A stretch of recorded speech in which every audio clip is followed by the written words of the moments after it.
Fat loss కోసం 3 చేశానని చెప్పాను గదా! దాంట్లో ఇది మూడోది. ట్రైనింగ్. ఈ కార్డియోలు ఇవన్నీ చేయాలంటే చాలా కష్టమైపోతుంది.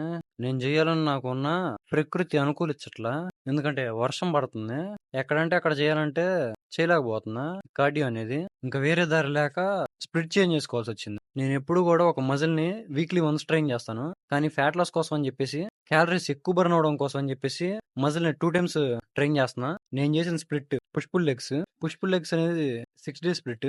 వీలైనంత ఫాస్ట్‌గా బాడీ అనేది రికవర్ అయ్యిద్ది. చాలా స్పీడ్‌గా. పుష్ డే రోజు కరెక్ట్‌గా 6 ఎక్సర్‌సైజులు. నేను చూపించిన ఎక్సర్‌సైజులు మాత్రమే చేయండి. ఇంక్లైన్ బార్బెల్ లేదా మిషన్‌తో చేయండి. సేమ్ ఫ్లాట్ బార్బెల్ లేదా మిషన్‌తో అయినా చేయండి. ఒకటి చెస్ట్ ఫ్లైస్, లాటరల్ రైజ్.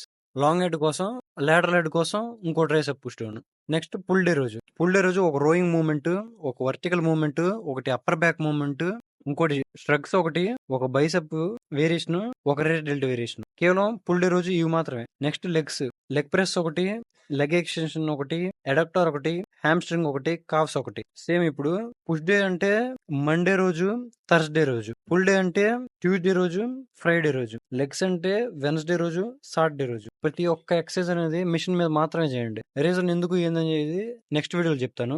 ఒక్క ఎక్సర్సైజ్ కూడా ఎక్స్ట్రా అవ్వద్దు దీనికంటే. ఎందుకంటే బాడీ రికవర్ అవ్వదు. ఈ ఫ్యాట్ లాస్ అయిపోయేంత వరకు మటుకి ఏ ఎక్సర్సైజ్ అనేది అసలు అవసరం లేదు.